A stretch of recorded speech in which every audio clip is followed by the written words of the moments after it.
Gavin McPhee here with the AFC 1903 analysis. Doing something a little bit different here for the international break. I'm going to do a wee bit of a video feature on Duke's performance against Dundee this past weekend. Here we go.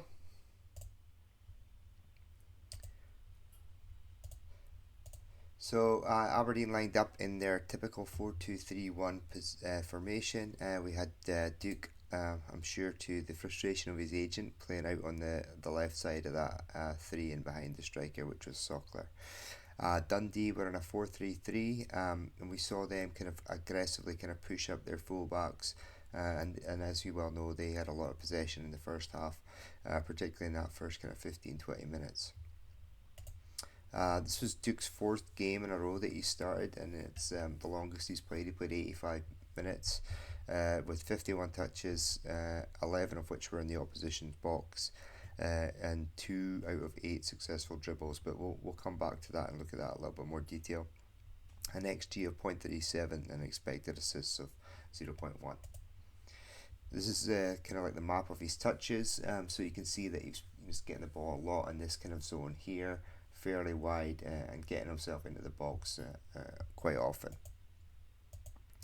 It did take Don'ts a little bit of time, so just on 19 minutes for Duke to really get on the ball and get an opportunity to attack the Dundee defence, and this was kind of like the first time he gets a run at Jordan McGee, ends up kind of not really being able to get himself beyond him, and pushes it a little bit wide, and McCracken makes a good stop, which actually doesn't actually go out for a corner. It stays in play. That was an XG chance of 0.03 and 0.08 after he'd hit it. 21 minutes, Clarkson does a really good job of counter pressing, plays in Duke again. As you can see, he's got like the space to go and attack.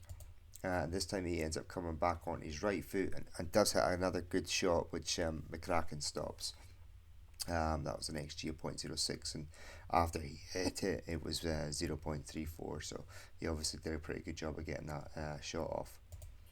32 minutes, he gets a through pass from Shinnie, and this time he opts to chip across the back post for Devlin, and Dundee obviously have a lot of men back, like 1, 2, 3, 4, 5, 6, 7, 8, 9, so it's pretty difficult for Nicky to really get anything on that to trouble the goalie. Into the second half though, and there was just a little bit more space for Aberdeen, and we saw Duke have a much bigger impact in this half.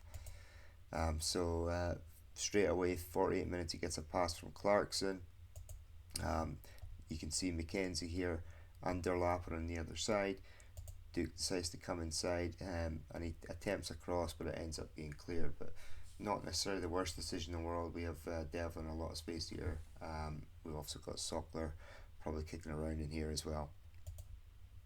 51 minutes, Keskinen does a really good job of with the counter press, slips in Duke. You can see Mackenzie how far back he is here.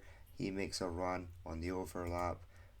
Duke's maybe a little bit late in slipping it to him. Jack's quite unlucky that his cross doesn't at least win a corner. It kind of ends up rebounding off him.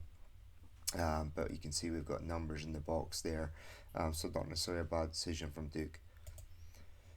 52 minutes, this was probably the pass of the game, if not potentially the season, from Leighton Clarkson.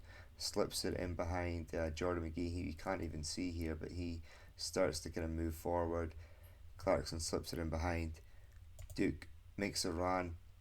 We've got Sockler and Keskinen in the box. He is unable to find either of them, that ends up losing possession, but the ball does go out for a corner here, and from that corner Aberdeen subsequently score from Palaversa. This is a great example. 55 minutes of him is kind of running power. He intercepts a pass that Cameron played across the field, and you can see how deep he is in his own half. He carries the ball all the way to the opposite end of the pitch and wins another corner. And from that corner, he hits the bar with a header. There's a throw in after that, and from that throw in, Keskinen scores.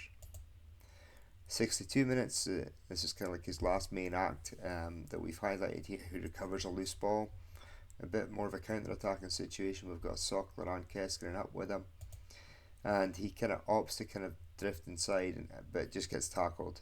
Maybe a 1-2 with Keskin could have got the ball back over here, or even just dipped inside himself and potentially got a shot. So, but all in all, pretty successful in kind of generating output. So we see that he had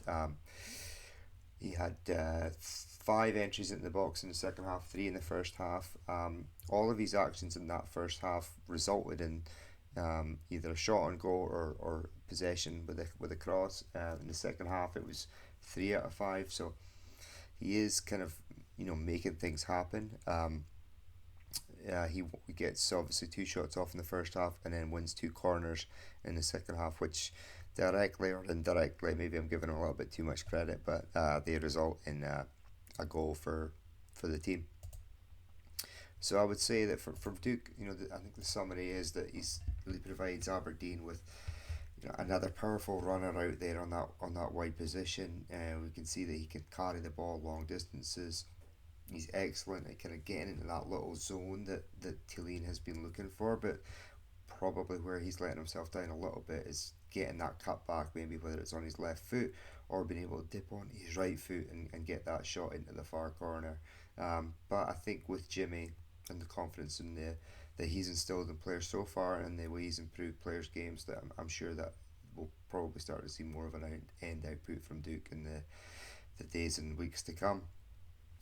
All right. Well, I hope you enjoyed that, and we'll try and do some more moving forward. And any feedback's welcome.